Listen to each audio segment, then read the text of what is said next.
E se eu te falar que o Brasil talvez tenha colocado o último prego no caixão de Digital Circus? Uma onda absurda de vazamentos, polêmicas e ataques explodiu dentro da comunidade. Tão grande, mas tão grande, que a própria criadora começou a demonstrar estar cansada do projeto. E talvez o final de Digital Circus nunca mais seja visto da mesma forma.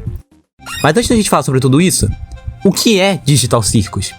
Digital Circus é uma série indie animada pela criadora Ghostworks. E pra quem não sabe, série indie significa uma produção independente, ou seja, é feita por um grupo pequeno de pessoas e às vezes até por uma pessoa só, sem depender de empresas ou estúdios enormes. Sendo que Digital Circus foi produzido no estúdio indie da Glitch, tendo o primeiro teaser da série lançado em 27 de janeiro de 2023. E logo depois, o primeiro episódio chegou no dia 13 de outubro. Só que ninguém esperava o que aconteceria depois. O teaser pegou mais de 17 milhões de visualizações. E o primeiro episódio simplesmente explodiu, ultrapassando 436 milhões de views. Ou seja, Digital Circus quase que instantaneamente virou um dos maiores fenômenos da internet nos últimos anos. Mas aí vem a pergunta: como o Brasil acabou sendo o centro dessa polêmica toda? Bom, é aqui que a história começa a ficar muito mais profunda.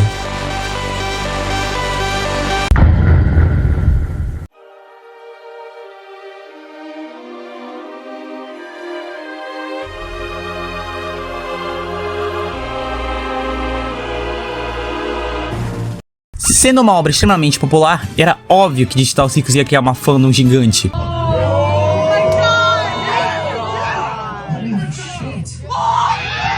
E como tudo que acontece com praticamente toda a comunidade enorme, também começaram a aparecer os lados mais estranhos da fandom. Entre eles, os famosos Gunners. Pra quem não sabe, Gunners é um termo usado na internet para pessoas que são extremamente viciadas em pornografia. E isso acaba gerando um problema enorme, que já aconteceu com várias outras obras famosas, como FNAF e Undertale. Comunidades dessas obras ficaram lotadas de conteúdo mais 18, animações e artes desse tipo envolvendo os personagens. E é claro, Digital Circus também não conseguiu escapar disso, principalmente por causa da famosa Rule 34, uma regra da internet que basicamente diz: se algo existe, existe pornografia. Isso. E o problema disso não é só a existência desse conteúdo, mas sim o fato de que, com o tempo, isso começa a manchar a imagem da própria obra, porque quem vê de fora acaba associando a série inteira com esse lado estranho da fandom. E a situação ficou tão absurda que a própria série chegou a zoar isso dentro de um dos episódios. E canonicamente eu não possuo essa informação. Se liga! Mas que é essa que eu tô olhando? Quem diria que as nossas ações têm consequências? E daqui pra frente só vai piorar. Ai, não. Só que, surpreendentemente, essa nem era a pior parte da fandom, porque depois começaram os headcanons e os chips. Headcanon é basicamente quando um fã cria ideias pessoais sobre um personagem, tipo tal personagem gosta de tal coisa, ou tal personagem ama esse tipo de coisa. Normalmente são coisas inocentes, já chips são casais criados pelos fãs, mesmo que eles não existam na obra. E até aí, tudo bem. O problema começa quando algumas pessoas começaram a tratar isso como se fosse verdade, mesmo indo contra o que a própria criadora falou. Chegou em um ponto que já estava tão absurdo que ela mesma foi no X, o antigo Twitter, só pra falar sobre isso. Fazer uma série popular é loucura, porque você pode explicitamente estabelecer coisas por meio de pistas e simbolismos. E sempre haverá pessoas que dirão: eu vejo tudo isso, e reconheço que vejo tudo isso. De qualquer forma, minha teoria é que o oposto é verdadeiro. E pior ainda, por causa disso, começaram a atacar a própria autora da obra e uma amiga dela por causa disso. Por causa de um simples headcanon besta envolvendo o personagem Jax. Tanto que, de novo, ela teve que ir no X se pronunciar sobre isso. É que várias vezes a Ghostworks disse que não era contra chips ou headcanons, mas que sempre prezou para que a comunidade respeitasse uns aos outros. Eu já disse muitas vezes que não quero que a fandom brigue entre si, por causa de chips, headcanons e etc.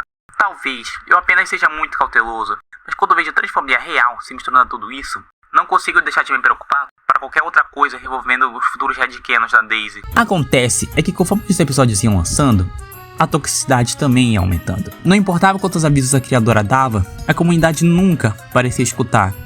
Até que um dia, ela fez uma postagem bem simples até, sendo que a Pomni, a protagonista da série, não era a única protagonista. E que na verdade, a série sempre foi focada também no personagem Jax, tendo assim, 2 protagonistas. E com isso, a internet simplesmente começa a atacar com tanta força o Reddit da criadora, que ela toma a única decisão viável na cabeça dela naquele momento: apagar o Reddit. Um Reddit de anos. Mas mesmo com tudo isso, os episódios continuavam lançando, a comunidade continuava crescendo e Digital Circus só ficava maior. Até que começaram a surgir rumores de algo absurdo. Segundo vazamentos e discussões da comunidade, o episódio final, o famoso episódio 9, poderia virar um filme. E se isso realmente acontecesse, Digital Circus poderia se tornar a primeira grande animação indie nascida na internet a chegar nos cinemas. E isso seria um marco gigantesco, porque abriria portas para as animações indies serem vistas para além do YouTube. Mostraria que projetos indies poderiam competir com produções gigantes. Só que, antes mesmo disso acontecer, veio o pior momento de toda a história da série. –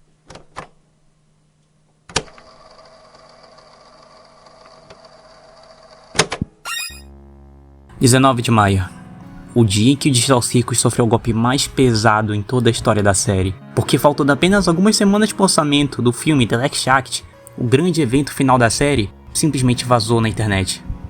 E não era só uma cena, não era só um trecho, era o projeto inteiro. Mais de 1 hora de conteúdo, meses de produção, anos de construção, tudo espalhado pela internet antes mesmo da estreia oficial. E o detalhe que mais chamou a atenção é que os vazamentos eram todos em português, o que fez a internet inteira começar a apontar o Brasil como culpado disso tudo. Mas calma, antes de sair culpando os dubladores brasileiros, eles com certeza não tiveram nada a ver com isso. Na maioria das vezes, dubladores nem sequer têm acesso ao projeto. Eles gravam cenas isoladas, muitas vezes sem nem saber o que estão gravando. E isso torna ainda mais improvável que o vazamento tenha vindo deles. Principalmente porque o Brasil sempre foi extremamente respeitado quando o assunto é dublagem, tanto em qualidade quanto em segurança. Então, conforme a situação explodia, a teoria mais forte passou a ser outra. A de que alguém teria conseguido acesso ilegal aos arquivos. Um hacker anônimo. E foi aí que começaram as especulações. Algumas pessoas acreditavam que o responsável seria um turco revoltado com a distribuição do filme. Mas a grande maioria das pessoas acredita fielmente que o responsável era um brasileiro. Mas até agora, até o momento da gravação desse vídeo, a gente não sabe nada ainda, não tem nada confirmado. A única certeza é que o estrago já está feito. Porque em poucas horas, spoilers começaram a se espalhar por toda a internet. TikTok, Twitter, Reddit, YouTube, Discord. É simplesmente impossível escapar de qualquer spoiler. E o que deveria ser o maior momento da história de Digital Circus virou uma guerra de reposts, ataques e caos dentro da comunidade.